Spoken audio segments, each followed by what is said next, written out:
HCN ನ್ಯೂಸ್ಗೆ ಸ್ವಾಗತ. ನಾನು ಪ್ರಿಯಾ. ಈಗ ಹೆಡ್ಲೈನ್ಸ್. ಹಾಸನದ ಕೋರ್ಟ್ ಮುಂಭಾಗ ವ್ಯಕ್ತಿಯ ಬರ್ಬರ ಹತ್ಯೆ, ಮಾರಕಾಸ್ತ್ರಗಳಿಂದ ಮನಬಂದಂತೆ ಕೊಚ್ಚಿ ಕೊಲೆ, ಜನನಿಬಿಡ ಪ್ರದೇಶದಲ್ಲಿ ನಡೆದ ಕೃತ್ಯದಿಂದ ಬೆಚ್ಚಿಬಿದ್ದ ಹಾಸನ ಜನತೆ.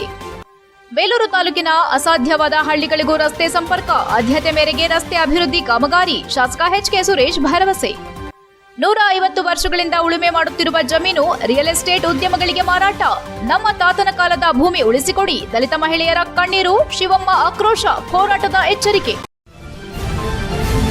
ಹಾಸನ ನಗರದ ಹೃದಯ ಭಾಗದಲ್ಲಿರುವ ಜಿಲ್ಲಾ ನ್ಯಾಯಾಲಯದ ಮುಂಭಾಗದಲ್ಲೇ ಹಾಸನ ಮೂಲದ ಬೆಂಗಳೂರು ರೌಡಿ ಶೀಟರನ್ನ ದುಷ್ಕರ್ಮಿಗಳು ಮಾರಕಾಸ್ತ್ರಗಳಿಂದ ಮನಬಂದಂತೆ ಕೊಚ್ಚಿ ಬರ್ಬರವಾಗಿ ಹತ್ಯೆಗೈದಿರುವ ಘಟನೆ ಸೋಮವಾರ ಬೆಳಕಿಗೆ ಬಂದಿದ್ದು ಇಡೀ ಹಾಸನ ನಗರವನ್ನು ಬೆಚ್ಚಿ ಬೀಳಿಸಿದೆ. ಸಾರ್ವಜನಿಕರು ಹಾಗೂ ವಾಹನಗಳ ಓಡಾಟ ಹೆಚ್ಚಿರುವ ಪ್ರಮುಖ ರಸ್ತೆಯಲ್ಲೇ ಈ ಕೃತ್ಯ ನಡೆದಿರುವುದು ಜನರಲ್ಲಿ ಆತಂಕ ಮೂಡಿಸಿದ್ದು, ಕಾನೂನು ಸುವ್ಯವಸ್ಥೆ ಕುರಿತು ಪ್ರಶ್ನೆಗಳು ಎದ್ದಿವೆ.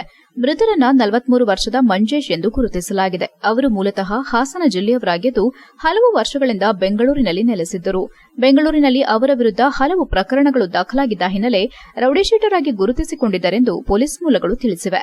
ಆದರೆ ಇತ್ತೀಚಿನ ದಿನಗಳಲ್ಲಿ ಅವರು ಯಾವ ಕೆಲಸದ ನಿಮಿತ್ತ ಹಾಸನಕ್ಕೆ ಬಂದಿದ್ದರು ಎಂಬುದು ಇನ್ನೂ ಸ್ಪಷ್ಟವಾಗಿಲ್ಲ.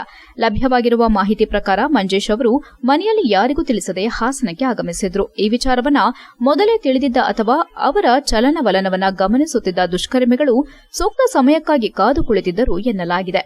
ಜಿಲ್ಲಾ ನ್ಯಾಯಾಲಯದ ಮುಂಭಾಗಕ್ಕೆ ಅವರು ಬಂದ ಕೂಡಲೇ ಏಕಾಏಕಿ ದಾಳಿ ನಡೆಸಿದ ಹಂತಕರು ಮಾರಕಾಸ್ತ್ರಗಳಿಂದ ಮನಬಂದಂತೆ ಹಲ್ಲೆ ನಡೆಸಿದ್ದಾರೆ. ದಾಳಿಯ ತೀವ್ರತೆಗೆ ಮಂಜೇಶ್ ಸ್ಥಳದಲ್ಲೇ ರಕ್ತದ ಮಡುವಿನಲ್ಲಿ ಬಿದ್ದು ಕೊನೆಯುಸಿರೆಳೆದಿದ್ದಾರೆ. ಹಂತಕರು ಕೇವಲ ಕೊಲೆಗೊಯ್ಯೋದಷ್ಟೇ ಅಲ್ಲದೆ ಮುಖದ ಗುರುತೇ ಸಿಗದಷ್ಟು ಕ್ರೂರವಾಗಿ ಹಲ್ಲೆ ನಡೆಸಿರುವುದು ಘಟನೆಯ ಭೀಕರತೆಯನ್ನ ಎತ್ತಿ ತೋರಿಸಿದೆ. ಕೃತ್ಯ ಎಸಗಿದ ಬಳಿಕ ಆರೋಪಿಗಳು ಕ್ಷಣಾರ್ಧದಲ್ಲೇ ಸ್ಥಳದಿಂದ ಪರಾರಿಯಾಗಿದ್ದು, ಸ್ಥಳದಲ್ಲಿದ್ದ ಸಾರ್ವಜನಿಕರು ಬೆಚ್ಚಿಬಿದ್ದು ಕೆಲಕಾಲ ಏನಾಗುತ್ತದೆ ಎಂಬುದೇ ಅರ್ಥವಾಗದಂತೆ ಗಾಬರಿಗೊಂಡಿದ್ರು. ಘಟನೆಯ ಮಾಹಿತಿ ತಿಳಿಯುತ್ತಿದ್ದಂತೆ ಹಾಸನ ನಗರ ಠಾಣೆ ಪೊಲೀಸರು, ಹಿರಿಯ ಪೊಲೀಸ್ ಅಧಿಕಾರಿಗಳು ಮತ್ತು ತನಿಖಾ ತಂಡ ಸ್ಥಳಕ್ಕೆ ದೌಡಾಯಿಸಿ ಪರಿಶೀಲನೆ ನಡೆಸಿದ್ರು. ಮೃತದೇಹವನ್ನು ಮರಣೋತ್ತರ ಪರೀಕ್ಷೆಗಾಗಿ ಜಿಲ್ಲಾಸ್ಪತ್ರೆಗೆ ರವಾನಿಸಲಾಗಿದ್ದು, ಘಟನಾ ಸ್ಥಳದ ಸುತ್ತಮುತ್ತಲಿನ ಸಿಸಿಟಿವಿ ಕ್ಯಾಮೆರಾಗಳ ದೃಶ್ಯಾವಳಿಗಳನ್ನು ವಶಕ್ಕೆ ಪಡೆದು ಆರೋಪಿಗಳ ಪತ್ತೆಗೆ ಕಾರ್ಯಾಚರಣೆ ಆರಂಭಿಸಲಾಗಿದೆ. ಹತ್ಯೆಯ ಹಿಂದಿನ ನಿಖರ ಕಾರಣ ಇನ್ನೂ ಬಹಿರಂಗವಾಗಿಲ್ಲ. ಹಳೆ ವೈಷಮ್ಯ, ಗ್ಯಾಂಗ್ ವೈಷಮ್ಯ, ವೈಯಕ್ತಿಕ ದ್ವೇಷ ಅಥವಾ ಆಸ್ತಿ ಸಂಬಂಧಿತ ವಿವಾದ ಸೇರಿದಂತೆ ವಿವಿಧ ಆಯಾಮಗಳಲ್ಲಿ ಪೊಲೀಸರು ತನಿಖೆ ನಡೆಸುತ್ತಿದ್ದಾರೆ. ಕೊಲೆ ಪೂರ್ವಯೋಜಿತವಾಗಿತ್ತೇ? ಮಂಜೇಶ್ ಅವರ ಹಾಸನ ಭೇಟಿಯ ಮಾಹಿತಿ ಹಂತಕರಿಗೆ ಹೇಗೆ ಸಿಕ್ಕಿತು ಎಂಬ ಪ್ರಶ್ನೆಗಳಿಗೂ ಉತ್ತರ ಹುಡುಕಲಾಗುತ್ತಿದೆ. ಜಿಲ್ಲಾ ನ್ಯಾಯಾಲಯದಂತಹ ಸೂಕ್ಷ್ಮ ಪ್ರದೇಶದ ಎದುರೇ ಇಂತಹ ಭೀಕರ ಹತ್ಯೆ ನಡೆದಿರುವುದು ಸಾರ್ವಜನಿಕರಲ್ಲಿ ಆತಂಕ ಉಂಟುಮಾಡಿದೆ. ಬೆಳಗಿನ ಸಮಯದಲ್ಲೇ ಜನನಿಬಿಡ ಪ್ರದೇಶದಲ್ಲಿ ನಡೆದ ಈ ಘಟನೆ ಹಾಸನ ನಗರದಲ್ಲಿ ಭಾರೀ ಸಂಚಲನ ಸೃಷ್ಟಿಸಿದ್ದು, ಆರೋಪಿಗಳನ್ನು ಶೀಘ್ರವಾಗಿ ಬಂಧಿಸುವಂತೆ ಸ್ಥಳೀಯರು ಆಗ್ರಹಿಸಿದ್ದಾರೆ. ಪೊಲೀಸರು ಪ್ರಕರಣ ದಾಖಲಿಸಿಕೊಂಡು ಎಲ್ಲ ಆಯಾಮಗಳಲ್ಲಿ ತನಿಖೆ ಮುಂದುವರೆಸಿದ್ದಾರೆ. HCN news Haasan. ಬೇಲೂರು ವಿಧಾನಸಭಾ ಕ್ಷೇತ್ರದಲ್ಲಿ ಇದುವರೆಗೂ ರಸ್ತೆ ಸಂಪರ್ಕ ಕಲ್ಪಿಸಲು ಸಾಧ್ಯವೇ ಇಲ್ಲ ಎನ್ನಲಾಗುತ್ತಿದ್ದ ಹಳ್ಳಿಗಳನ್ನು ಗುರುತಿಸಿ ಆದ್ಯತೆ ಮೇರೆಗೆ ರಸ್ತೆ ಅಭಿವೃದ್ಧಿ ಕಾಮಗಾರಿಗಳನ್ನು ಕೈಗೆತ್ತಿಕೊಳ್ಳಲಾಗುತ್ತಿದೆ ಎಂದು ಶಾಸಕ ಎಚ್.ಕೆ. ಸುರೇಶ್ ತಿಳಿಸಿದ್ದಾರೆ. ಬೇಲೂರು ತಾಲೂಕಿನ ಮದಘಟ್ಟ ಗ್ರಾಮ ಪಂಚಾಯಿತಿ ವ್ಯಾಪ್ತಿಯ ಮದಘಟ್ಟ, ಎಡೆಹಳ್ಳಿ ಮತ್ತು ಪಡುವಳಲು ಗ್ರಾಮದಲ್ಲಿ ಎತ್ತಿನಹೊಳೆ ನೀರಾವರಿ ಯೋಜನೆಯಡಿಯಲ್ಲಿ ವಿವಿಧ ಅಭಿವೃದ್ಧಿ ಕಾಮಗಾರಿಗಳಿಗೆ ಭೂಮಿ ಪೂಜೆ ನೆರವೇರಿಸಿ ಮಾಧ್ಯಮಗಳೊಂದಿಗೆ ಮಾತನಾಡಿ, ಮದಘಟ್ಟ ಗ್ರಾಮ ಪಂಚಾಯಿತಿಯ 3 ಗ್ರಾಮಗಳ ರಸ್ತೆ ಅಭಿವೃದ್ಧಿಗೆ 63 ಲಕ್ಷ ಅನುದಾನ ಮಂಜೂರಾಗಿದ್ದು, ಸಂಬಂಧಪಟ್ಟ ಸಚಿವರೊಂದಿಗೆ ಚರ್ಚಿಸಿ ಈ ಅನುದಾನವನ್ನು ತರಲಾಗಿದೆ. ರಾಷ್ಟ್ರೀಯ ಹೆದ್ದಾರಿ ಕಾಮೇನಹಳ್ಳಿಯಿಂದ ತಾರಿಮರದವರೆಗೆ ಈ ಸಂಪರ್ಕ ರಸ್ತೆಯಲ್ಲಿ ಈಗಾಗಲೇ 6 ಕಿಲೋಮೀಟರ್ ರಸ್ತೆಯನ್ನು ಅಭಿವೃದ್ಧಿಪಡಿಸಲಾಗಿದ್ದು, ಲೋಕೋಪಯೋಗಿ ಇಲಾಖೆಗೆ ಒಳಪಡುವ ಬಾಕಿ ಉಳಿದ ಕಾಮಗಾರಿಯನ್ನ ಶೀಘ್ರದಲ್ಲೇ ಪೂರ್ಣಗೊಳಿಸಲಾಗುವುದು. ಇತ್ತೀಚೆಗೆ ಬುದ್ಧ ವಿಹಾರದ ಸಮೀಪ ರಸ್ತೆ ಕಾಮಗಾರಿಗಳಿಗೂ ಚಾಲನೆ ನೀಡಲಾಗಿದ್ದು, ಆದ್ಯತೆ ಮೇರೆಗೆ ಕೆಲಸ ನಡೆಯುತ್ತಿದೆ ಎಂದರು. ಚುನಾವಣೆಗೂ ಮುನ್ನ ನೀಡಿದ ಭರವಸೆಯಂತೆ ಸಾರ್ವಜನಿಕರ ಸಮಸ್ಯೆಗಳನ್ನು ಬಗೆಹರಿಸಲಾಗುತ್ತಿದೆ. ಕ್ಷೇತ್ರದ ಯಾವುದೇ ಗ್ರಾಮಕ್ಕೆ ಭೇಟಿ ನೀಡಿದ್ರೂ ಸಾರ್ವಜನಿಕ ಕಾರ್ಯಕ್ರಮಗಳಲ್ಲಿ ಹೆಣ್ಣು ಮಕ್ಕಳ ಸಂಖ್ಯೆ ಗಣನೀಯವಾಗಿ ಹೆಚ್ಚುತ್ತಿದೆ. ತಾಯಿ, ತಂಗಿ ಅಥವಾ ಅಕ್ಕನ ಸ್ಥಾನದಲ್ಲಿ ನಿಂತು ಅವರು ನೀಡುತ್ತಿರುವ ಆಶೀರ್ವಾದವೇ ನನಗೆ ಕೆಲಸ ಮಾಡಲು ದೊಡ್ಡ ಶಕ್ತಿಯಾಗಿದೆ. ಬಹುಶಃ ಈ ರಸ್ತೆ ಮಾಡಲು ಸಾಧ್ಯವೇ ಇಲ್ಲ ಎನ್ನುವಂತಹ ಸ್ಥಿತಿಯಲ್ಲಿದ್ದ ಹಳ್ಳಿಗಳನ್ನು ಗುರುತಿಸಿ ಅಲ್ಲಿ ಸಾರ್ವಜನಿಕರ ಅನುಕೂಲಕ್ಕಾಗಿ ರಸ್ತೆ ಕಾಮಗಾರಿಗಳನ್ನು ಕೈಗೆತ್ತಿಕೊಳ್ಳಲಾಗಿದೆ. ಬಸವಣ್ಣನವರ ಕಾಯಕವೇ ಕೈಲಾಸ ಎಂಬ ತತ್ವದಂತೆ ನಾವು ಕೆಲಸ ಮಾಡುತ್ತಿದ್ದೇವೆ ಎಂದರು. ಬಿಎಸ್ಪಿ ರಾಜ್ಯ ಪ್ರಧಾನ ಕಾರ್ಯದರ್ಶಿ ಗಂಗಾಧರ್ ಬಹುಜನ್ ಮಾತನಾಡಿ, ಚುನಾವಣೆ ಮುಗಿದ ನಂತರ ಶಾಸಕರಾದವರು ಪಕ್ಷ ಭೇದ ಮರೆತು ಎಲ್ಲರಿಗೂ ಶಾಸಕರಾಗ್ತಾರೆ. ಆ ನಿಟ್ಟಿನಲ್ಲಿ ನಮ್ಮ ಶಾಸಕರು ಚುನಾವಣೆಗೂ ಮುನ್ನ ಪಡುವಳಲು ಹಾಗೂ ಎಡೆಹಳ್ಳಿ ಗ್ರಾಮಗಳ ನಿವಾಸಿಗಳಿಗೆ ಮತ್ತು ಇಲ್ಲಿನ ಶಾಲೆಗಳಿಗೆ ನೀಡಿದ್ದ ಆಶ್ವಾಸನೆಯನ್ನು ಈಡೇರಿಸುತ್ತಿದ್ದಾರೆ ಎಂದು ವಿವಿಧ ಕಾಮಗಾರಿಗಳಿಗೆ ಗುದ್ದಲಿ ಪೂಜೆ ನೆರವೇರಿಸುವ ಮೂಲಕ ತಮ್ಮ ಮಾತಿನಂತೆ ನಡೆದುಕೊಂಡಿದ್ದಾರೆ ಎಂದರು. ಶಾಸಕರಿಗೆ ದೇವರು ಉತ್ತಮ ಆರೋಗ್ಯ ಮತ್ತು ಐಶ್ವರ್ಯ ಕರುಣಿಸಲಿ. ಮುಂಬರುವ ದಿನಗಳಲ್ಲಿ ಕ್ಷೇತ್ರ ಮತ್ತು ಗ್ರಾಮಗಳ ಸರ್ವಾಂಗೀಣ ಅಭಿವೃದ್ಧಿಗಾಗಿ ನಾವೆಲ್ಲರೂ ಶಾಸಕರೊಂದಿಗೆ ಕೈಜೋಡಿಸಿ ಕೆಲಸ ಮಾಡುತ್ತೇವೆ ಎಂದು ಅವರು ಇದೇ ವೇಳೆ ಆಶಯ ವ್ಯಕ್ತಪಡಿಸಿದರು. ಈ ಸಂದರ್ಭದಲ್ಲಿ ಗ್ರಾಮ ಪಂಚಾಯಿತಿ ಮಾಜಿ ಅಧ್ಯಕ್ಷ ಹರೀಶ್, ಗ್ರಾಮಸ್ಥರಾದ ಶಿವಯ್ಯ, ಚಂದನ್, ಉಮೇಶ್, ಚಂದ್ರಣ್ಣ, ದರ್ಶನ್, ಬಸವರಾಜು, ತೀರ್ಥ ಪ್ರಸಾದ್, ಕಿರಣ್, ಭಾರತಿ, ಲಾಸ್ಯ ಸೇರಿದಂತೆ ವಿವಿಧ ಇಲಾಖೆ ಅಧಿಕಾರಿಗಳು ಮತ್ತು ಗ್ರಾಮಸ್ಥರು ಉಪಸ್ಥಿತರಿದ್ದರು. HCN news, Belur. ಜೊತೆನಲ್ಲೇ ತಾವಿದ್ದೀರಾ, ಸಾರ್ವಜನಿಕರ ಅಹವಾಲುಗಳೇನಿದೆ, ಸಾರ್ವಜನಿಕರ ಮನೋಭಾವನೆ ಏನಿದೆ ಅಂತಕ್ಕಂಥ ತಾವು ಅರ್ಥ ಮಾಡ್ಕೊಂಡಿದ್ದೀರಾ. ಬಹುಶಃ ಎಲ್ಲಿ ಇದು ಸಾಧ್ಯನೇ ಇಲ್ಲ, ಇದು ಮಾಡೋಕ್ಕಾಗದೇ ಇಲ್ಲ ಅಂತಕ್ಕಂಥ ಗ್ರಾಮಗಳಿದ್ದು ಆ ಗ್ರಾಮಗಳಿಗೆ ಸಾರ್ವಜನಿಕವಾಗಿ, ಅಂದರೆ ಯಾರೋ ಒಬ್ಬರೋ ಇಬ್ಬರಿಗೆ ಅನುಕೂಲ ಅಲ್ಲ, ಇಡೀ ಗ್ರಾಮಕ್ಕೆ ಅನುಕೂಲ ಆಗ್ತಕ್ಕಂಥ ರಸ್ತೆಗಳನ್ನ ಇವತ್ತು ಕೈ ಎತ್ಕೊಂಡಿದ್ದೀವಿ. ಇದಕ್ಕೆ ಹೇಳೋದು ಕಾಯಕವೇ ಕೈಲಾಸ ಅಂತಕ್ಕಂಥದ್ದು ಬಸವಣ್ಣವ್ರು ಹೇಳ್ತಾರೆ. ಹುಡುಕಿ ಮಾಡ್ತಕ್ಕಂಥ ಚುನಾವಣೆ ಪೂರ್ವದಲ್ಲಿ ನಾವು ಬಂದಾಗ ಹೇಳಿದರು. ಆದರೆ ಮೇಲೆ ಶಾಸಕರು ಎಲ್ರಿಗೂ ಕೂಡ ಅವರು ಶಾಸಕರಾಗಿರ್ತಾರೆ. ಆ ನಿಟ್ಟಿನಲ್ಲಿ ಚುನಾವಣಾ ಪೂರ್ವದಲ್ಲಿ ಏನು ಆಶ್ವಾಸನೆಗಳು ಕೊಟ್ಟಂಥದ್ದಿದೆ ಮತ್ತು ಗ್ರಾಮಸ್ಥರ ಅಹವಾಲುಗಳೇನಿದೆ, ಸೊ ಅದಕ್ಕೆ ಪೂರಕವಾಗಿ ಇವತ್ತು ಪಡವಳದ ಗ್ರಾಮದಲ್ಲಾಗಿರ್ಬೋದು ಅಥವಾ ಇಡೀಲಿಲ್ಲಾಗಿರ್ಬೋದು ಅಥವಾ ಸ್ಕೂಲ್ಗಳಿಗಾಗಿರ್ಬೋದು, ಸೊ ಒಂದು ಋಣ ತೀರಿಸ್ತಕ್ಕಂಥ ಕೆಲಸ. ಸೊ ಕಾನೂನಡಿಯಲ್ಲಿ ಸೊ ತಮ್ಮ ಮನಸ್ಸಲ್ಲಿ ಏನು ಇಟ್ಕೊಂಡಿದ್ರು ಈ ಕೆಲಸನ ನಾನು ಪೂರ್ಣಗೊಳಿಸ್ತೀನಿ.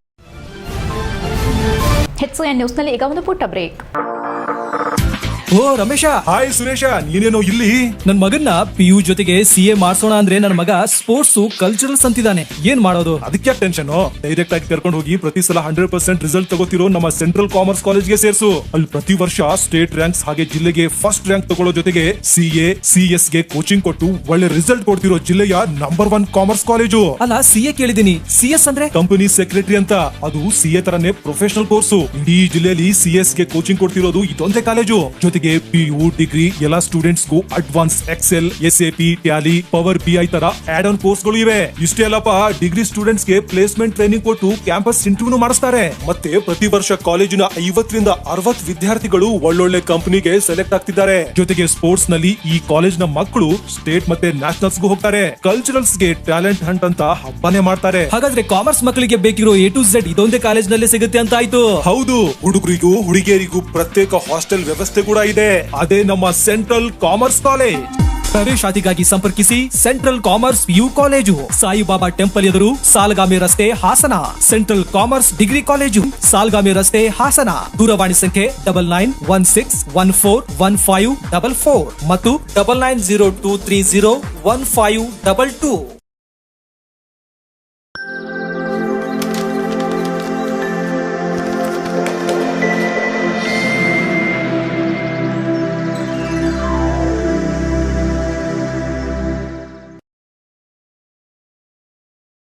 ಬ್ರೇಕ್ನ ನಂತರ HCN ನ್ಯೂಸ್ಗೆ ಸ್ವಾಗತ. ಹಾಸನ ತಾಲೂಕಿನ ಸಾಲಗಾಮೆ ಹೋಬಳಿಯ ನಿಟ್ಟೂರು ಗ್ರಾಮದ ಪರಿಶಿಷ್ಟ ಜಾತಿಗೆ ಸೇರಿದ ಹಲವು ಕುಟುಂಬಗಳು ಸುಮಾರು 150 ವರ್ಷಗಳಿಂದ ಉಳುಮೆ ಮಾಡಿಕೊಂಡು ಬರುತ್ತಿರುವ ಕೃಷಿ ಜಮೀನನ್ನು ತಮ್ಮ ಗಮನಕ್ಕೆ ಬಾರದೆ ರಿಯಲ್ ಎಸ್ಟೇಟ್ ಉದ್ಯಮಿಗಳಿಗೆ ಮಾರಾಟ ಮಾಡಲಾಗಿದೆ ಎಂದು ಅಟ್ರಾಸಿಟಿ ಕಮಿಟಿ ಸದಸ್ಯೆ ಶಿವಮ್ಮ ಆರೋಪಿಸಿ ಹೋರಾಟದ ಎಚ್ಚರಿಕೆ ನೀಡಿದ್ದಾರೆ. ಪತ್ರಿಕಾಗೋಷ್ಠಿಯಲ್ಲಿ ಸೋಮವಾರ ಮಾತನಾಡಿ, ಸರ್ವೆ ನಂಬರ್ 246/1 ಮತ್ತು 246/4 ಜಮೀನನ್ನ ತಮ್ಮ ಮುತ್ತಾತನ ಕಾಲದಿಂದಲೂ ನಿರಂತರವಾಗಿ ಉಳುಮೆ ಮಾಡಿಕೊಂಡು ಸ್ವಾಧೀನ ಅನುಭವದಲ್ಲಿದ್ದು ಕೃಷಿಯನ್ನೇ ಜೀವನಾಧಾರವಾಗಿಸಿಕೊಂಡಿದ್ದೇವೆ ಎಂದು ತಿಳಿಸಿದ್ದಾರೆ. ಆದರೆ ಪಕ್ಕದ ಜಮೀನಿನ ಮಾಲೀಕರಾದ ಗೌರಮ್ಮ ಅವರು ತಮ್ಮ ಸ್ವಾಧೀನದಲ್ಲಿರುವ ಜಮೀನನ್ನೇ ಹಾಸನದ ರಿಯಲ್ ಎಸ್ಟೇಟ್ ಉದ್ಯಮಿಗಳಿಗೆ ಮಾರಾಟ ಮಾಡಿದ್ದಾರೆ ಎಂದು ದೂರಿದರು. ಜಮೀನಿನ ದಾಖಲೆಗಳು ಗೌರಮ್ಮ ಅವರ ಹೆಸರಲ್ಲಿದ್ದ ವಿಚಾರ ಇತ್ತೀಚೆಗಷ್ಟೇ ತಮ್ಮ ಗಮನಕ್ಕೆ ಬಂದಿದೆ. ಅನಕ್ಷರಸ್ಥರಾಗಿರುವ ಕಾರಣ ಕಾನೂನು ಮತ್ತು ದಾಖಲೆಗಳ ಬಗ್ಗೆ ಮಾಹಿತಿ ಇಲ್ಲದಿದ್ದನ್ನ ದುರುಪಯೋಗಪಡಿಸಿಕೊಂಡು ದಲಿತ ಕುಟುಂಬಗಳಿಗೆ ಅನ್ಯಾಯ ಮಾಡಲಾಗಿದೆ ಎಂದರು. ಇದಲ್ಲದೆ 1956ರ ಭೂ ಸುಧಾರಣೆ ಕಾಯ್ದೆ ಜಾರಿಗೆ ಬರುವುದಕ್ಕೂ ಮುನ್ನವೇ ತಮ್ಮ ಪೂರ್ವಜರು ಈ ಜಮೀನಿನಲ್ಲಿ ಉಳುಮೆ ಮಾಡುತ್ತಿದ್ದರು. ಹಲವಾರು ವರ್ಷಗಳಿಂದ ಸ್ವಾಧೀನದಲ್ಲಿದ್ದರೂ ತಮ್ಮ ಹಕ್ಕನ್ನು ಕಡೆಗಣಿಸಿ ಪ್ರಭಾವಿ ವ್ಯಕ್ತಿಗಳಿಗೆ ಮಾರಾಟ ಮಾಡಿರುವುದು ನ್ಯಾಯಸಮ್ಮತವಲ್ಲ ಎಂದು ಅವರು ಹೇಳಿದ್ದಾರೆ. ಕರ್ನಾಟಕದಲ್ಲಿ ಭೂ ಸುಧಾರಣಾ ಕಾನೂನುಗಳ ಉದ್ದೇಶ ಉಳುಮೆ ಮಾಡುವವರ ಹಕ್ಕುಗಳನ್ನು ರಕ್ಷಿಸುವುದಾಗಿತ್ತು ಎಂದು ಸಾಮಾನ್ಯವಾಗಿ ಪರಿಗಣಿಸಲಾಗುತ್ತದೆ ಎಂದು ಹೇಳಿದರು. ಕೃಷಿ ಭೂಮಿಯನ್ನ ನಿವೇಶನಗಳಾಗಿ ಪರಿವರ್ತಿಸಿ ಮಾರಾಟ ಮಾಡುವ ಉದ್ದೇಶದಿಂದ ನಡೆಯುತ್ತಿರುವ ಅನ್ಯ ಸಂಕ್ರಮಣ ಪ್ರಕ್ರಿಯೆಯನ್ನ ತಕ್ಷಣವೇ ತಡೆಹಿಡಿಯಬೇಕು. ತಾವು ಹಲವು ದಶಕಗಳಿಂದ ಸ್ವಾಧೀನದಲ್ಲಿರುವ ಹಕ್ಕಿನ ಕುರಿತು ನ್ಯಾಯಾಲಯದ ಮೊರೆ ಹೋಗಲು ಅವಕಾಶ ಕಲ್ಪಿಸಬೇಕು ಮತ್ತು ಸಮಗ್ರ ತನಿಖೆ ನಡೆಸಿ ನ್ಯಾಯ ಒದಗಿಸಬೇಕೆಂದು ಕುಟುಂಬಸ್ಥರು ಜಿಲ್ಲಾಡಳಿತಕ್ಕೆ ಮನವಿ ಮಾಡಿದರು. ಪತ್ರಿಕಾಗೋಷ್ಠಿಯಲ್ಲಿ ಭಾಗ್ಯ ಕಲಿವೀರ್, ಲಕ್ಕಯ್ಯ, ಲಕ್ಕಮ್ಮ, ಲಕ್ಷ್ಮಮ್ಮ, ಶಾಂತಮ್ಮ, ನಾಗರತ್ನ ಹಾಗೂ ದೇವಿ ಸೇರಿದಂತೆ ಕುಟುಂಬದ ಸದಸ್ಯರು ಉಪಸ್ಥಿತರಿದ್ದರು. HCN news, Hassan. ಇದೇ ಹಾಸನ ತಾಲೂಕು ನಿಟ್ಟೂರು ಗ್ರಾಮದಲ್ಲಿ ಸರ್ವೆ ನಂಬರ್ 246. ಈ ಜಮೀನು ಇವ್ರ ತಾತನ ಜಮೀನಾಗಿರುತ್ತೆ. ಈ ಜಮೀನನ್ನು ಇವರು ಬಸವಶೆಟ್ಟಿ ಎಂಬವ್ರ ಹತ್ರ ಕೊಂಡ್ಕೋತಾರೆ. ಕೊಂಡ್ಕೊಂಡು ಏನು ಮಾಡ್ತಾರೆ, ಇದನ್ನು 1936 ಚಲೋ ಶೆಟ್ಟಿ ಅವ್ರಿಗೆ 53 ಹಣ ಇಡ್ತಾರೆ. 50 ರೂಪಾಯಿಗೆ ಹಣ ಇಡ್ತಾರೆ 56. ಇದೇನಾಗಿದೆ ಅಂದರೆ ಈ ಹಣ ಇಟ್ಟಿದ್ದ ಇವ್ರೇನು ಮಾಡ್ತಾರೆ, ಚಲು ಶೆಟ್ಟಿಯವರು ಗೌರಮ್ಮ ಮತ್ತು ಕೆನ್ಶೆಟ್ಟಿಯರ ಹೆಸರಿಗೆ ರೆಕಾರ್ಡ್ ಮಾಡ್ಕೋತಾರೆ. ಪಾಪ ಇವರು ಅವಿದ್ಯಾವಂತರು, ವಿದ್ಯೆ ಇಲ್ಲ, ಇವ್ರಿಗೆ ಗಂಡು ಮಕ್ಕಳಿಲ್ಲ, ಈ ಅಮ್ಮಂಗೆ ಗಂಡ ಇಲ್ಲ, 5 ಜನ ಹೆಣ್ಮಕ್ಳು. ಅದರಲ್ಲಿ ಒಬ್ಬ ಅಬ್ನಾರ್ಮಲ್ ಹುಡುಗಿ, ಅವಳಿಗೆ ಮಾತು ಬರಲ್ಲ, ಅಬ್ನಾರ್ಮಲ್ಲು. ಇಂಥ ಇದ್ರ ವಿಶ್ವ ಪರಿಸರ ದಿನಾಚರಣೆ ಅಂಗವಾಗಿ ದೇಶಭಕ್ತರ ಬಳಗದ ವತಿಯಿಂದ ಪರಿಸರ ಸಂರಕ್ಷಣೆಗೆ ಜೀವನವನ್ನೇ ಮುಡಿಪಾಗಿಟ್ಟಿದ್ದ ಅರಣ್ಯ ಇಲಾಖೆಯ ನಿವೃತ್ತ ನೌಕರ ನಾಗರಾಜ್ ಅವರ ನಿವಾಸಕ್ಕೆ ಭೇಟಿ ನೀಡಿ ಅವರ ಸೇವೆಯನ್ನು ಸ್ಮರಿಸಿದರು. ಈ ವೇಳೆ ನಾಗರಾಜ್ ಅವರ ಭಾವಚಿತ್ರಕ್ಕೆ ಪುಷ್ಪ ನಮನ ಸಲ್ಲಿಸಿ ಗೌರವ ವ್ಯಕ್ತಪಡಿಸಲಾಯಿತು. ಕಾರ್ಯಕ್ರಮದಲ್ಲಿ ಮಾತನಾಡಿದ ದೇಶಭಕ್ತರ ಬಳಗದ ಅಧ್ಯಕ್ಷ ಡಾ ಸಂತೋಷ್, ಮನುಷ್ಯ ತನ್ನ ಸ್ವಾರ್ಥ ಮತ್ತು ಲಾಲಸೆಯಿಂದ ಪ್ರಕೃತಿಯ ಮೇಲಿನ ನಿರಂತರ ದೌರ್ಜನ್ಯ ಎಸಗುತ್ತಿದ್ದು, ಪರಿಸರ ಹಾನಿಯಿಂದಲೇ ಇಂದು ಅನೇಕ ಸಮಸ್ಯೆಗಳು ಉದ್ಭವಿಸುತ್ತಿದೆ ಎಂದರು. ಇದೇ ರೀತಿ ಮುಂದುವರೆದರೆ ಮುಂದಿನ ದಿನಗಳಲ್ಲಿ ಶುದ್ಧ ಗಾಳಿ ಪಡೆಯುವುದು ಕಷ್ಟವಾಗುವ ಪರಿಸ್ಥಿತಿ ನಿರ್ಮಾಣವಾಗಬಹುದೆಂದು ಎಚ್ಚರಿಸಿದ್ರು. ಸ್ವಚ್ಛ ಪರಿಸರ, ಶುದ್ಧ ಗಾಳಿ ಮತ್ತು ಕುಡಿಯುವ ನೀರು ಮಾನವನ ಆರೋಗ್ಯಕರ ಬದುಕಿಗೆ ಅತ್ಯಗತ್ಯವಾಗಿದ್ದು, ಪರಿಸರ ಸಂರಕ್ಷಣೆಗೆ ಪ್ರತಿಯೊಬ್ಬರೂ ಕೈಜೋಡಿಸಬೇಕೆಂದು ಕರೆ ನೀಡಿದರು. ದೇಶಭಕ್ತರ ಬಳಗದ ಕಾರ್ಯದರ್ಶಿ ಮಲ್ಲಿಕಾರ್ಜುನ ಹಾಗೂ ಮೆಡಿಕಲ್ ಮಹೇಶ್ ಮಾತನಾಡಿ, ಮಾನವ ತನ್ನ ದುರಾಸೆಯಿಂದ ವನ್ಯಜೀವಿಗಳ ವಾಸಸ್ಥಾನಗಳನ್ನು ಅತಿಕ್ರಮಿಸುತ್ತಿರುವ ಪರಿಣಾಮ ಮಾನವ ಆನೆ ಸಂಘರ್ಷ ಹೆಚ್ಚುತ್ತಿದೆ ಎಂದರು. ಪ್ಲಾಸ್ಟಿಕ್ ಬಳಕೆಯ ಅತಿರೇಕದಿಂದ ಅನೇಕ ಪ್ರಾಣಿ ಪಕ್ಷಿಗಳ ಜೀವಕ್ಕೆ ಅಪಾಯ ಉಂಟಾಗುತ್ತಿದೆ. ಪರಿಸರ ಸ್ನೇಹಿ ಜೀವನ ಶೈಲಿ ಅಳವಡಿಸಿಕೊಳ್ಳುವುದು ಅಗತ್ಯ ಎಂದರು. ಉಪನ್ಯಾಸಕ ಧರ್ಮ ಪ್ರಕೃತಿ ಮಾತನಾಡಿ, ದೇಶಭಕ್ತರ ಬಳಗವು ಸಮಾಜಮುಖಿ ಮತ್ತು ಪರಿಸರ ಜಾಗೃತಿ ಕಾರ್ಯಕ್ರಮಗಳನ್ನು ನಿರಂತರವಾಗಿ ಹಮ್ಮಿಕೊಳ್ಳುತ್ತಿರುವುದು ಶ್ಲಾಘನೀಯ. ಇಂತಹ ಅರ್ಥಪೂರ್ಣ ಕಾರ್ಯಗಳು ಜನಮನದಲ್ಲಿ ಶಾಶ್ವತವಾಗಿ ಉಳಿಯಲಿ ಎಂದರು.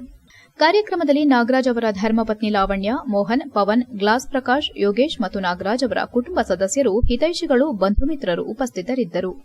HCN news, Belur. ನಾವು ವಿಶ್ವ ಪರಿಸರ ದಿನೋತ್ಸವ ಬಂದಿದ್ದೀವಿ ಅಂದರೆ ಇಲ್ಲಿ ಅದು ಗಿಡ ನೆಡುವುದರ ಮೂಲಕ ಅಥವಾ ಯಾವುದೋ ಒಂದು ಏರಿಯಾವನ್ನು ಶುದ್ಧೀಕರಣಗೊಳಿಸುವುದರ ಮೂಲಕ ನಾವು ಈ ಕಾರ್ಯಕ್ರಮವನ್ನು ಪ್ರತಿ ವರ್ಷವೂ ತಪ್ಪದಂತೆ ಮಾಡಿಕೊಂಡು ಬರ್ತಾ ಇದ್ದೀವಿ. ಈ ವರ್ಷ ನಮಗೆ ಒಂದು ಹೊಸ ಕಾನ್ಸೆಪ್ಟ್, ಯಾಕಂದರೆ ನಮ್ಮ ಜೊತೆಯಲ್ಲೇ ಹಲವಾರು ಕಾರ್ಯಕ್ರಮಗಳನ್ನು ನೀಡಿ ನಿಸ್ವಾರ್ಥ ಸೇವೆ ಮಾಡಿದಂತಹ ನಾಗರಾಜ್ ಅವರಿಗೆ ನಾವು ಅನಾಹುತ ಮಾಡಿದ್ದೀವಿ. ಬಟ್ ಅವರ ಮರಣೋತ್ತರವಾಗಿ ನಮ್ಮ ಕೈಯಿಂದ ಏನು ಮಾಡೋಕ್ಕಾಗಿಲ್ಲ. ಹಾಗಾಗಿ ಇವತ್ತು ನಮ್ಮ ಸದಸ್ಯರೆಲ್ಲ ಈ ಒಪಿನಿಯನ್ ಕೊಟ್ಟಿದ್ದರಿಂದ ನನಗೂ ಭಾಳ ಖುಷಿಯಾಯಿತು. ಅವರ ಮನೆಗೆ ಬಂದು ಅವರ ಧರ್ಮಪತ್ನಿಯರ ಅನುಮತಿ ಕೇಳಿದಾಗ ಅವರು ಸಂತೋಷದಿಂದ ಒಪ್ಪಿಕೊಂಡ್ರು. ಒಂದು ಸೇವೆ ಮಾಡೋದ್ರಲ್ಲಿ ಅವರು ಪಾಪ ಯಾವುದೇ ದುಡ್ಡನ್ನು ಅಥವಾ ಪ್ರತಿಫಲಾಪೇಕ್ಷೆಯನ್ನು ಅವರು ಯಾವತ್ತೂ ಇಟ್ಕೊಂಡಿರಲಿಲ್ಲ. HCN ನ್ಯೂಸ್ನಲ್ಲಿ ಈಗ ಒಂದು ಪುಟ್ಟ ಬ್ರೇಕ್.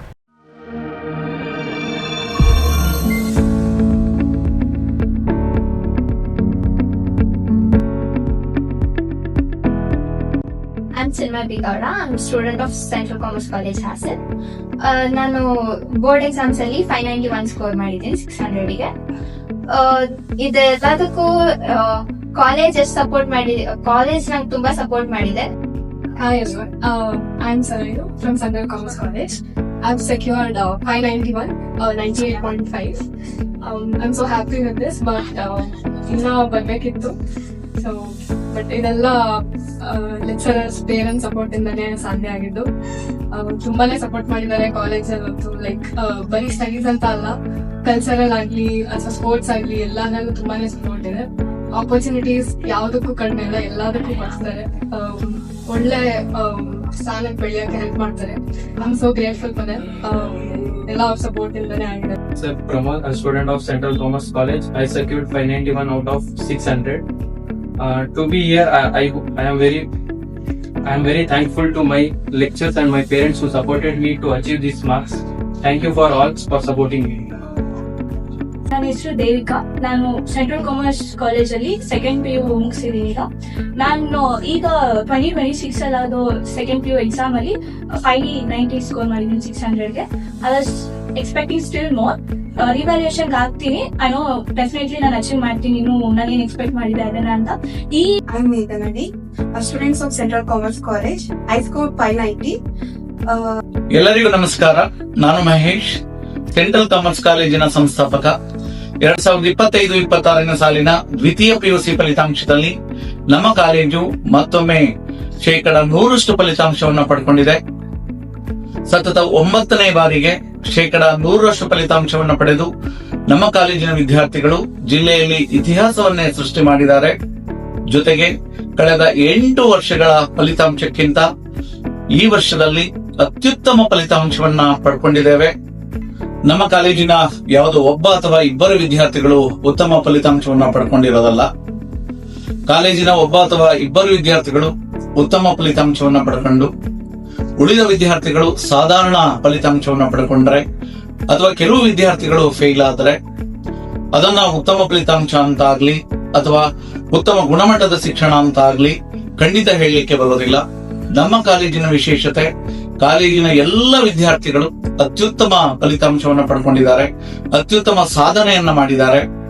ಪರೀಕ್ಷೆಗೆ ಹಾಜರಾದ ವಿದ್ಯಾರ್ಥಿಗಳ ಸಂಖ್ಯೆ 178, ಡಿಸ್ಟಿಂಕ್ಷನ್ಸ್ 142, ಎಬೋ 90% 113, ಎಬೋ 95% 63 ವಿದ್ಯಾರ್ಥಿಗಳು ಹಾಗೂ 100 ಔಟ್ ಆಫ್ 100 92 ವಿದ್ಯಾರ್ಥಿಗಳು. ಜೊತೆಗೆ ನಮ್ಮ ಕಾಲೇಜಿನ ಎಲ್ಲ 178 ವಿದ್ಯಾರ್ಥಿಗಳ ಸರಾಸರಿ ಅಂದ್ರೆ ಆವರೇಜ್ ಮಾರ್ಕ್ಸ್ ಅಂದ್ರೆ ಕಾಲೇಜಿನ ಪ್ರತಿಯೊಬ್ಬ ವಿದ್ಯಾರ್ಥಿ ಪಡ್ಕೊಂಡಿರುವಂತಹ ಸರಾಸರಿ ಅಂಕಗಳು 91%. ಇದು ಒಂದು ಕಾಮರ್ಸ್ ಕಾಲೇಜ್ ಸೃಷ್ಟಿ ಮಾಡಿರುವಂತಹ ಒಂದು ಇತಿಹಾಸ ಅಂತಾನೆ ಹೇಳ್ಬೋದು.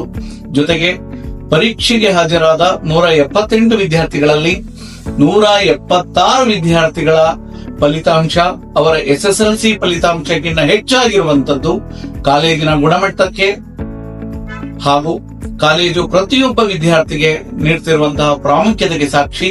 ಕಾಲೇಜಿನ ಎಲ್ಲ ವಿದ್ಯಾರ್ಥಿಗಳಿಗೆ ಅಭಿನಂದನೆಗಳನ್ನು ಸಲ್ಲಿಸ್ತಾ ಇದ್ದೇನೆ. Thank you so much.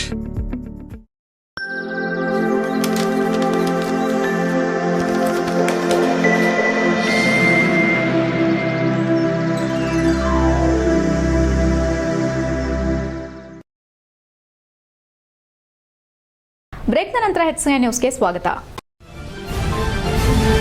Hassan ನಗರದ ಅರಸೀಕೆರೆ ರಸ್ತೆ ಕೃಷ್ಣಾನಗರದಲ್ಲಿ ನೂತನವಾಗಿ ನಿರ್ಮಾಣವಾಗುತ್ತಿರುವ ಒಕ್ಕಲಿಗರ ಸಂಘದ ಭವನದ ಕಟ್ಟಡದಲ್ಲಿ ಜಿಲ್ಲಾ ಒಕ್ಕಲಿಗರ ಸಂಘದ ಅಧ್ಯಕ್ಷ ಹಾಗೂ ಸಮಾಜಮುಖಿ ನಾಯಕ JL ಮುದ್ದೇಗೌಡ ಅವರು ತಮ್ಮ 98ನೇ ಜನ್ಮದಿನದ ಸಂಭ್ರಮವನ್ನು ಸರಳವಾಗಿ ಆಚರಿಸಿಕೊಂಡರು. ಈ ಸಂದರ್ಭದಲ್ಲಿ ನಡೆದ ಸನ್ಮಾನ ಕಾರ್ಯಕ್ರಮದಲ್ಲಿ ಮಾತನಾಡಿದ ಅವರು, ತಮ್ಮ ಜೀವನದಲ್ಲಿ ದೊರೆತಿರುವ ಗೌರವ, ಪ್ರೀತಿ ಮತ್ತು ವಿಶ್ವಾಸವೇ ಇಷ್ಟು ವರ್ಷಗಳ ಕಾಲ ಆರೋಗ್ಯಯುತ ಜೀವನ ನಡೆಸಲು ಕಾರಣವಾಗಿದೆ ಎಂದರು. ನನಗೀಗ 98ನೇ ವರ್ಷ ಪ್ರಾರಂಭವಾಗುತ್ತಿದೆ. ಇಷ್ಟು ವರ್ಷಗಳ ಕಾಲ ಸಮಾಜದ ಸೇವೆಯಲ್ಲಿ ತೊಡಗಿಸಿಕೊಳ್ಳಲು ಅವಕಾಶ ದೊರೆತಿರುವುದು ನನ್ನ ಭಾಗ್ಯ. ಇಂದು ಜನ್ಮದಿನದ ಅಂಗವಾಗಿ ನನಗೆ ನೀಡುತ್ತಿರುವ ಸನ್ಮಾನ ವೈಯಕ್ತಿಕವಾಗಿ ನನಗಲ್ಲ, ಜಿಲ್ಲಾ ಒಕ್ಕಲಿಗರ ಸಂಘದ ಎಲ್ಲ ಪದಾಧಿಕಾರಿಗಳು, ನಿರ್ದೇಶಕರು ಮತ್ತು ಸದಸ್ಯರಿಗೆ ಸಲ್ಲಬೇಕಾದ ಗೌರವವಾಗಿದೆ ಎಂದು ತಿಳಿಸಿದರು. ಈ ವೇಳೆ ಸಂಘದ ನಿರ್ದೇಶಕ HP ಮೋಹನ್ ಮಾತನಾಡಿ, ಸಂಘದ ಪದಾಧಿಕಾರಿಗಳು JL ಮುದ್ದೇಗೌಡ ಅವರು 98ನೇ ವಯಸ್ಸಿನಲ್ಲಿಯೂ ಚೈತನ್ಯದಿಂದ ಸಂಘದ ಚಟುವಟಿಕೆಗಳಲ್ಲಿ ಭಾಗವಹಿಸುತ್ತಿರುವುದು ಯುವಕರಿಗೆ ಪ್ರೇರಣೆಯಾಗಿದೆ ಎಂದರು. ಅವರ ಆರೋಗ್ಯ, ಉತ್ಸಾಹ ಮತ್ತು ಸಮಾಜ ಸೇವೆಯ ಮನೋಭಾವ ಎಲ್ಲರಿಗೂ ಮಾದರಿಯಾಗಿದ್ದು, ಶತಾಯುಷಿಯಾಗಿ ಇನ್ನು ಹಲವು ವರ್ಷಗಳ ಕಾಲ ಸಮಾಜಕ್ಕೆ ಮಾರ್ಗದರ್ಶನ ನೀಡಲಿ. ಅವರ ಆಯಸ್ಸಿನ ಗುಟ್ಟೇನು ಎಂದರೆ, ಜಿಲ್ಲಾ ಒಕ್ಕಲಿಗರ ಸಂಘದ ನಿರ್ದೇಶಕರು ಕೊಟ್ಟಿರುವ ಪ್ರೀತಿ, ವಿಶ್ವಾಸ, ವಾತ್ಸಲ್ಯ ಮತ್ತು ಸಹಕಾರವೇ ಅವರ ಆಯಸ್ಸನ್ನ ದಿನೇ ದಿನೇ ಗಟ್ಟಿ ಮಾಡುತ್ತಿದೆ. ನಗರದ ಸಮೀಪ ಕೃಷ್ಣಾನಗರದಲ್ಲಿ ನಿರ್ಮಿಸಲಾಗುತ್ತಿರುವ ಈ ನೂತನ ಒಕ್ಕಲಿಗರ ಸಮುದಾಯ ಭವನ ನಿರ್ಮಾಣ ಮಾಡಿ ಕಾರ್ಯಕ್ರಮ ನಡೆದು ಇನ್ನು ಬಹಳ ಕಾಲ ನಮ್ಮ ಜೊತೆ ಇರಬೇಕೆಂದು ಹಾರೈಸಿದರು. ಕಾರ್ಯಕ್ರಮದಲ್ಲಿ ಜಿಲ್ಲಾ ಒಕ್ಕಲಿಗರ ಸಂಘದ ಕಾರ್ಯದರ್ಶಿ ಅಪ್ಪೇಗೌಡ, ಜಂಟಿ ಕಾರ್ಯದರ್ಶಿ ಗಣೇಶ್, ಖಜಾಂಚಿ RT ದ್ಯಾವೇಗೌಡ, ಉಪಾಧ್ಯಕ್ಷ ಲಕ್ಷ್ಮಣ್, ಸಂಘದ ನಿರ್ದೇಶಕರು, ಹಾಸನ ಲಯನ್ಸ್ ಜಿಲ್ಲಾ ಸಂಪುಟ ಕಾರ್ಯದರ್ಶಿ HR Chandregowda, HP Mohan, BN Manjegowda, Dharmapal, Nagaraj, Jagadish, Chikkegowda, ಸುಬ್ಬಸ್ವಾಮಿ, DFO Chandregowda, ಡಾ ಅರವಿಂದ್, ಮಲ್ಲೇಶಪ್ಪ ಸೇರಿದಂತೆ ಇತರರು ಉಪಸ್ಥಿತರಿದ್ದರು. HCI news Hassan. ಜಿಲ್ಲಾ ಒಕ್ಕಲಿಗರ ಸಂಘದ ವತಿಯಿಂದ ಇವತ್ತು ನನಗೆ 98ನೇ ವರ್ಷ ಪ್ರಾರಂಭ ಆಗ್ತಾ ಇದೆ. ಅವರೆಲ್ಲರೂ ಪ್ರೀತಿಯಿಂದ ಇವತ್ತು ನನಗೆ ಸನ್ಮಾನ ಮಾಡ್ತಾ ಇದ್ದಾರೆ. ಆದರೆ ಆ 25 ಜನನೂ ಕೂಡ ಒಂದು ಸಂಸಾರದಂತೆ, ಅಣ್ಣ ತಮ್ಮಂದ್ರಂತೆ 25 ವರ್ಷದಿಂದಲೂ ಕೂಡ ಈ ಸಂಘವನ್ನು ಕಟ್ಟಿದ್ದಾರೆ. ಇವತ್ತು ಏನಾದರೂ ನನಗೆ ಒಳ್ಳೆಯ ಹೆಸರು ಬಂದಿದ್ದರೆ ಈ 25 ಜನಕ್ಕೂ ಕೂಡ 98 ಈಗ ಮುಟ್ಟಿದೆ. ಈಗ 100 ವರ್ಷ ಆದಮೇಲೆ ಖಂಡಿತವಾಗ್ಲೂ ಅವರು ಇದೇ ಆರೋಗ್ಯ ಇಟ್ಕೊಂಡು ಅವರು ಇನ್ನೂ ಜೀವನ ಮಾಡೋರಿದ್ದಾರೆ. ಅವರ ಆಯಸ್ಸಿನ ಗುಟ್ಟೇನು ಅಂತಂದರೆ ಇಲ್ಲಿರೋ ಜಿಲ್ಲಾ ಒಕ್ಕಲಿಗರ ಸಂಘದ ನಿರ್ದೇಶಕರು ಇದ್ದಾರಲ್ಲ, ಅವ್ರು ಕೊಟ್ಟಿರ್ತಕ್ಕಂಥ ಪ್ರೀತಿ, ವಿಶ್ವಾಸ, ವಾತ್ಸಲ್ಯ, ಸಹಕಾರ ಅವ್ರ ಆಯಸ್ಸನ್ನು ದಿನೇ ದಿನೇ ಗಟ್ಟಿ ಮಾಡ್ತಾ ಇದೆ. ಇದನ್ನು ಹೇಳೋದಕ್ಕೆ ಭಾಳ ಸಂತೋಷ ಪಡ್ತೀನಿ. ಅವ್ರ ಸಮುದಾಯ ಭವನ ಇದನ್ನು ಪೂರ್ತಿ ನಿರ್ಮಾಣ ಆಗಿ ಇದನ್ನು ಫಂಕ್ಷನ್ ಆಗೋ ಹಾಗೆ ಮಾಡಿ ಇನ್ನೂ ಭಾಳ ಕಾಲ ನಮ್ಮ ಜೊತೆಗೆ ಇರಬೇಕು ಅಂತ ಹೇಳಿ ನಾವೆಲ್ಲ ಬಯಸ್ತೀವಿ. ಭೂಮಿ ತಾಯಿಯ ಋಣ ಮತ್ತು ಹೆತ್ತ ತಾಯಿಯ ಋಣವನ್ನು ತೀರಿಸುವ ಅತ್ಯುತ್ತಮ ಮಾರ್ಗ ಪರಿಸರವನ್ನು ಉಳಿಸಿ ಬೆಳೆಸುವುದಾಗಿದೆ ಎಂದು ಶಾಸಕ ಎಚ್.ಕೆ. ಸುರೇಶ್ ಹೇಳಿದರು. ಬೇಲೂರು ಪಟ್ಟಣದ ವೀರಶೈವ ಕಲ್ಯಾಣ ಮಂಟಪದ ಆವರಣದಲ್ಲಿ ಆಯೋಜಿಸಿದ್ದ ಬೃಹತ್ ಪರಿಸರ ಜಾಗೃತಿ ಜಾಥಾಕ್ಕೆ ಚಾಲನೆ ನೀಡಿ ಅವರು ಮಾತನಾಡಿದರು. ವಿಶ್ವ ಪರಿಸರ ದಿನವನ್ನ ಜೂನ್ 5ರಂದು ಸಾಂಕೇತಿಕವಾಗಿ ಆಚರಿಸಲಾಗಿದ್ದರೂ ಜನರಲ್ಲಿ ಪರಿಸರದ ಬಗ್ಗೆ ಹೆಚ್ಚಿನ ಅರಿವು ಮೂಡಿಸುವ ಉದ್ದೇಶದಿಂದ ವಿವಿಧ ಇಲಾಖೆಗಳು ಮತ್ತು ಸಂಘ ಸಂಸ್ಥೆಗಳ ಸಹಯೋಗದೊಂದಿಗೆ ವಿಶೇಷವಾಗಿ ಆಚರಿಸಲಾಗುತ್ತಿದೆ ಎಂದರು. ಇಂದಿನ ಮಕ್ಕಳು ಮುಂದಿನ ಪ್ರಜೆಗಳಾಗಿರೋದ್ರಿಂದ ಅವರಲ್ಲಿ ಪರಿಸರ ಪ್ರಜ್ಞೆ ಬೆಳೆಸೋದು ಅತ್ಯಂತ ಅಗತ್ಯವಾಗಿದೆ ಎಂದರು. ತಮ್ಮ ತಾಯಿ ಸಾಕಮ್ಮ ಅವರ ಹೆಸರಿನಲ್ಲಿ ಗಿಡ ನೆಡುವ ಮೂಲಕ ವಿಶೇಷ ಸಂದೇಶ ನೀಡಿದ ಶಾಸಕ ಸುರೇಶ್, ಪ್ರತಿಯೊಬ್ಬರು ತಮ್ಮ ತಾಯಿಯ ಹೆಸರಲ್ಲಿ ಕನಿಷ್ಠ 1 ಗಿಡವನ್ನ ನೆಟ್ಟು ಅದನ್ನು ಪೋಷಿಸುವ ಸಂಕಲ್ಪ ಮಾಡಬೇಕೆಂದು ಕರೆ ನೀಡಿದರು. ತಹಸೀಲ್ದಾರ್ ಶ್ರೀಧರ್ ಕಂಕನವಾಡಿ ಮಾತನಾಡಿ, ವಿಶ್ವ ಪರಿಸರ ದಿನಾಚರಣೆ ಕೇವಲ 1 ದಿನಕ್ಕೆ ಸೀಮಿತವಾಗದೆ ವರ್ಷಪೂರ್ತಿ ಪರಿಸರ ಸಂರಕ್ಷಣೆಯ ಕಾರ್ಯ ನಡೆಯಬೇಕು ಎಂದರು. ಪ್ರತಿಯೊಬ್ಬರು ತಮ್ಮ ತಾಯಿಯ ಹೆಸರಿನಲ್ಲಿ ಗಿಡ ನೆಟ್ಟು ಅದರ ಪಾಲನೆ ಮಾಡಬೇಕು. ಹಸಿರು ಹಾಸನ ನಿರ್ಮಾಣದ ಕನಸನ್ನ ನನಸಾಗಿಸಲು ಸಾರ್ವಜನಿಕರು ಮತ್ತು ವಿದ್ಯಾರ್ಥಿಗಳು ಹೆಚ್ಚಿನ ಸಂಖ್ಯೆಯಲ್ಲಿ ಗಿಡ ನೆಡುವ ಕಾರ್ಯದಲ್ಲಿ ಭಾಗವಹಿಸಬೇಕು ಎಂದರು. ಹಾಸನ ಉಪ ಅರಣ್ಯ ಸಂರಕ್ಷಣಾಧಿಕಾರಿ ಮೋಹನ್ ಕುಮಾರ್ ಮಾತನಾಡಿ, ಬೇಲೂರು ಕ್ಷೇತ್ರದಲ್ಲಿ ಶಾಸಕ ಎಚ್.ಕೆ. ಸುರೇಶ್ ಅವರ ನೇತೃತ್ವದಲ್ಲಿ ಪರಿಸರ ಜಾಗೃತಿ ಮೂಡಿಸುವ ಉದ್ದೇಶದಿಂದ ಜಾಗೃತಿ ಜಾಥಾವನ್ನು ಹಮ್ಮಿಕೊಳ್ಳಲಾಗಿದೆ ಎಂದರು. ಹೊಯ್ಸಳ ಕ್ರೀಡಾಂಗಣದಲ್ಲಿ 150ಕ್ಕೂ ಹೆಚ್ಚು ಗಿಡಗಳನ್ನು ನೆಡಲಾಗುತ್ತಿದೆ. ಹಗರೆ, ಐದಳ್ಳ, ಹಳೇಬೀಡು ಸೇರಿದಂತೆ ತಾಲೂಕಿನ ವಿವಿಧ ಭಾಗಗಳಲ್ಲಿ ಒಟ್ಟು 1.5 ಲಕ್ಷ ಗಿಡಗಳನ್ನು ನೆಡುವ ಮಹತ್ವಾಕಾಂಕ್ಷಿ ಯೋಜನೆ ರೂಪಿಸಲಾಗಿದೆ ಎಂದರು. ಕಾರ್ಯಕ್ರಮದಲ್ಲಿ ವಲಯ ಅರಣ್ಯಾಧಿಕಾರಿ ಯತೀಶ್, ಸಾಮಾಜಿಕ ಅರಣ್ಯ ವಿಭಾಗದ ಅಧಿಕಾರಿ ಶೈಲಾ, ಕ್ಷೇತ್ರ ಶಿಕ್ಷಣಾಧಿಕಾರಿ ಭಾಗ್ಯಮ್ಮ, ಪುರಸಭೆ ಮುಖ್ಯಾಧಿಕಾರಿ ಬಸವರಾಜ್ ಶಿಕಾವಿ, ಆರೋಗ್ಯಾಧಿಕಾರಿ ಲೋಹಿತ್, ಬಿಜೆವಿಎಸ್ ಅಧ್ಯಕ್ಷ ಲಾಯರ್ ಚಂದ್ರು, ಕಾರ್ಯದರ್ಶಿ ಶೇಷಪ್ಪ, ಶಿವಣ್ಣ, ಉಪಾಧ್ಯಕ್ಷೆ ಸೌಭಾಗ್ಯ ಅಂತೋಣಿ, ಕರವೇ ಮುಖಂಡ ಚಂದ್ರು, ವೀರಶೈವ ಮಹಾಸಭಾ ರಾಷ್ಟ್ರೀಯ ಉಪಾಧ್ಯಕ್ಷೆ ಚಂದ್ರಕಲಾ ಸೇರಿದಂತೆ ಹಲವು ಗಣ್ಯರು, ವಿದ್ಯಾರ್ಥಿಗಳು ಮತ್ತು ಸಾರ್ವಜನಿಕರು ಭಾಗವಹಿಸಿದ್ದರು. ನಗರದ ಪ್ರಮುಖ ಬೀದಿಗಳಲ್ಲಿ ಸಾಗಿದ ಜಾಗೃತಿ ಜಾಥಾದಲ್ಲಿ ವಿದ್ಯಾರ್ಥಿಗಳು, ವಿವಿಧ ಸಂಘ ಸಂಸ್ಥೆಗಳ ಸದಸ್ಯರು ಮತ್ತು ಅಧಿಕಾರಿಗಳು ಪರಿಸರ ಸಂರಕ್ಷಣೆ, ಗಿಡ ನೆಡುವಿಕೆ ಮತ್ತು ಹಸಿರು ಅಭಿವೃದ್ಧಿಯ ಮಹತ್ವ ಸಾರುವ ಘೋಷಣೆಗಳನ್ನು ಕೂಗಿ ಸಾರ್ವಜನಿಕರಲ್ಲಿ ಅರಿವು ಮೂಡಿಸಿದ್ರು. ಕಾರ್ಯಕ್ರಮವು ಪರಿಸರ ಕಾಳಜಿ ಮತ್ತು ಹಸಿರು ಭವಿಷ್ಯದ ಸಂಕಲ್ಪಕ್ಕೆ ಸಾಕ್ಷಿಯಾಯಿತು. HCN news, Belur. ಜೂನ್ 5ನೇ ತಾರೀಕು ಪರಿಸರ ದಿನಾಚರಣೆಯನ್ನು ಮಾಡ್ತಕ್ಕಂಥದ್ದು ಸಾಂಕೇತಿಕವಾಗಿ ಇರುತ್ತೆ. ಆದರೆ ಪರಿಸರ ಅಂತಕ್ಕಂಥದ್ದು ಪ್ರತಿನಿತ್ಯ ಪ್ರತಿ ಕ್ಷಣವನ್ನು ಸಹ ನಾವು ಗಮನಿಸಬೇಕು ಅನ್ನೋದಕ್ಕೆ ಇವತ್ತು ಬೇಲೂರಿನ ಸಮಸ್ತ ನಮ್ಮೆಲ್ಲ ಪರಿಸರವಾದಿಗಳ ಸಹಕಾರದಿಂದ, ಅಧಿಕಾರಿಗಳ ಸಹಕಾರದಿಂದ, ವಿಶೇಷವಾಗಿ ಸಾರ್ವಜನಿಕರ ನನ್ನೆಲ್ಲ ಸಹೋದರಿಯರಿದ್ದಾರೆ ಅವರ ಸಹಕಾರದಿಂದ, ಆಮೇಲೆ ಶಾಲಾ ಮಕ್ಕಳು, ಇಂದಿನ ಮಕ್ಕಳೇ ಮುಂದಿನ ಪ್ರಜೆಗಳು ಅಂತಕ್ಕಂಥದ್ದನ್ನು ಏನು ಹೇಳ್ತೀವಿ ಅದಕ್ಕೆ ಅನುಗುಣವಾಗಿ ಅವರಲ್ಲಿ ಅವೇರ್ನೆಸ್ನ ಮೂಡಿಸಬೇಕು, ಪರಿಸರಕ್ಕೆ ಒತ್ತನ್ನು ಕೊಡಬೇಕು. ಇವತ್ತು ಎಲ್ಲರಿಗೂ ಸಹ ತಾಯಿ ಅಂತಕ್ಕಂಥದ್ದೊಂದು ಪದಕ್ಕೆ ತುಂಬ ಗೌರವ ಇರತಕ್ಕಂಥದ್ದು. ಒಂದು HCN ನ್ಯೂಸ್ನಲ್ಲಿ ಈಗ ಒಂದು ಪುಟ್ಟ ಬ್ರೇಕ್. ಹಾಸನದಲ್ಲಿ 28 ವರ್ಷಗಳಿಂದ ಜನತೆಗೆ ಅತ್ಯುತ್ತಮವಾದ ವೈದ್ಯಕೀಯ ಸೇವೆಯನ್ನು ನೀಡುತ್ತಿರುವ Hemavathi multi speciality hospital Hassan. ನಮ್ಮಲ್ಲಿ ದಿನದ 24 ಗಂಟೆಯೂ ಆಕ್ಸಿಡೆಂಟಲ್ ಇಂಜುರೀಸ್ ಮತ್ತು ಎಮರ್ಜೆನ್ಸಿ ಸರ್ವಿಸ್ಗಳನ್ನು ಹೊಂದಿದೆ. ಹೇಮಾವತಿ ಆಸ್ಪತ್ರೆಯ ಡಾಕ್ಟರ್ ನಿಖಿಲ್ ಆರ್ಭಟ್ ರವರು MS ಆರ್ಥೋಪೆಡಿಕ್ನಲ್ಲಿ ಚಿನ್ನದ ಪದಕ ಪಡೆದು ಸಿಂಗಾಪುರ್ ಜನರಲ್ ಹಾಸ್ಪಿಟಲ್ನಲ್ಲಿ ಫೆಲೋಶಿಪ್ ಇನ್ ಜಾಯಿಂಟ್ ರಿಪ್ಲೇಸ್ಮೆಂಟ್ ಸರ್ಜರಿಯ ಪದವಿ ಪಡೆದು ಸೇವೆಯನ್ನ ಸಲ್ಲಿಸಿರುತ್ತಾರೆ.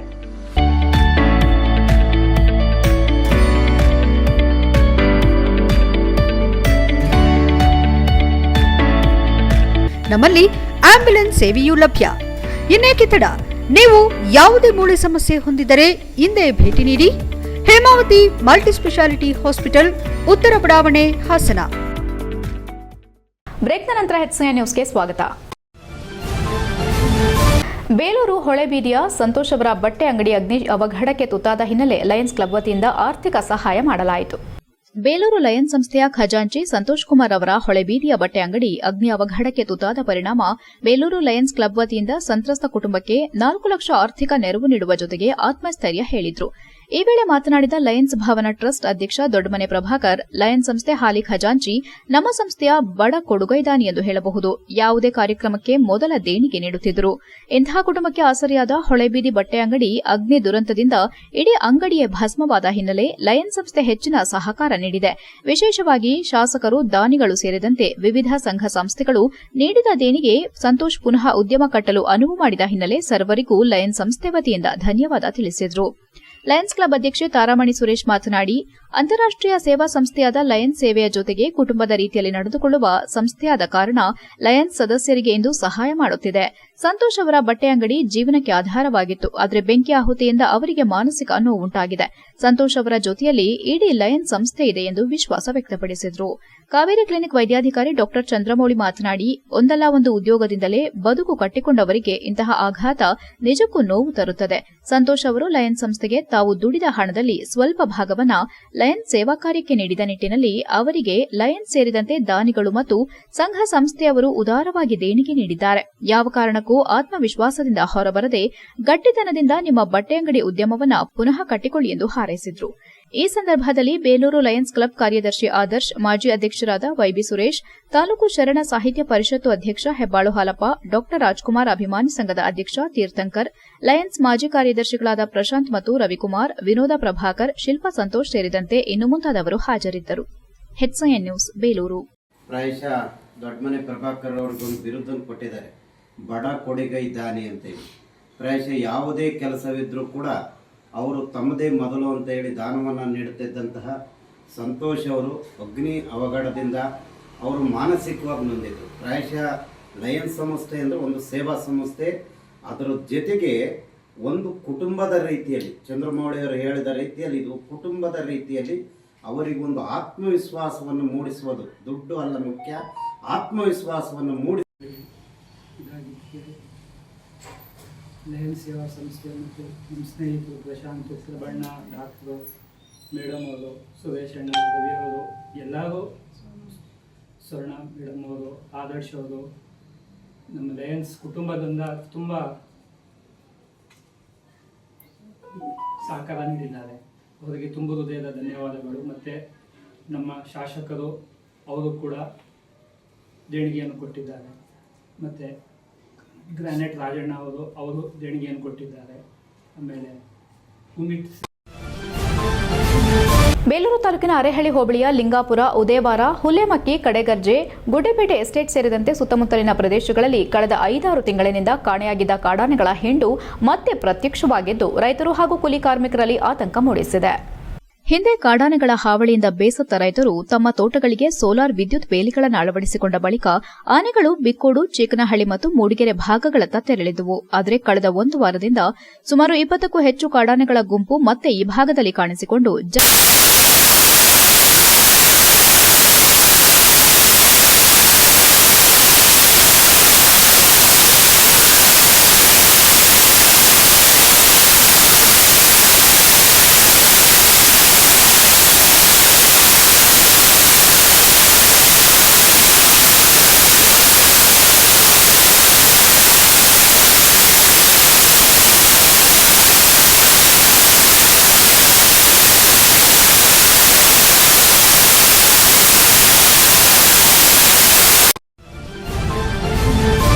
ಮತ್ತೊಮ್ಮೆ ಮುಖ್ಯಾಂಶಗಳು. ಹಾಸನದ ಕೋರ್ಟ್ ಮುಂಭಾಗ ವ್ಯಕ್ತಿಯ ಬರ್ಬರ ಹತ್ಯೆ, ಮಾರಕಾಸ್ತ್ರಗಳಿಂದ ಮನಬಂದಂತೆ ಕೊಚ್ಚಿ ಕೊಲೆ, ಜನನಿಬಿಡ ಪ್ರದೇಶದಲ್ಲಿ ನಡೆದ ಕೃತ್ಯದಿಂದ ಬೆಚ್ಚಿಬಿದ್ದ ಹಾಸನ ಜನತೆ. ಬೇಲೂರು ತಾಲೂಕಿನ ಅಸಾಧ್ಯವಾದ ಹಳ್ಳಿಗಳಿಗೂ ರಸ್ತೆ ಸಂಪರ್ಕ, ಆದ್ಯತೆ ಮೇರೆಗೆ ರಸ್ತೆ ಅಭಿವೃದ್ಧಿ ಕಾಮಗಾರಿ, ಶಾಸಕ HK ಸುರೇಶ್ ಭರವಸೆ. 150 ವರ್ಷಗಳಿಂದ ಉಳುಮೆ ಮಾಡುತ್ತಿರುವ ಜಮೀನು ರಿಯಲ್ ಎಸ್ಟೇಟ್ ಉದ್ಯಮಗಳಿಗೆ ಮಾರಾಟ, ನಮ್ಮ ತಾತನ ಕಾಲದ ಭೂಮಿ ಉಳಿಸಿಕೊಡಿ, ದಲಿತ ಮಹಿಳೆಯರ ಕಣ್ಣೀರು, ಶಿವಮ್ಮ ಆಕ್ರೋಶ, ಹೋರಾಟದ ಎಚ್ಚರಿಕೆ. ಇಷ್ಟೊತ್ತು ನೀವು ನೋಡಿದ್ದು ಹಾಸನದ ಸುದ್ದಿ ಅಂದ್ರೆ HCN ನ್ಯೂಸ್.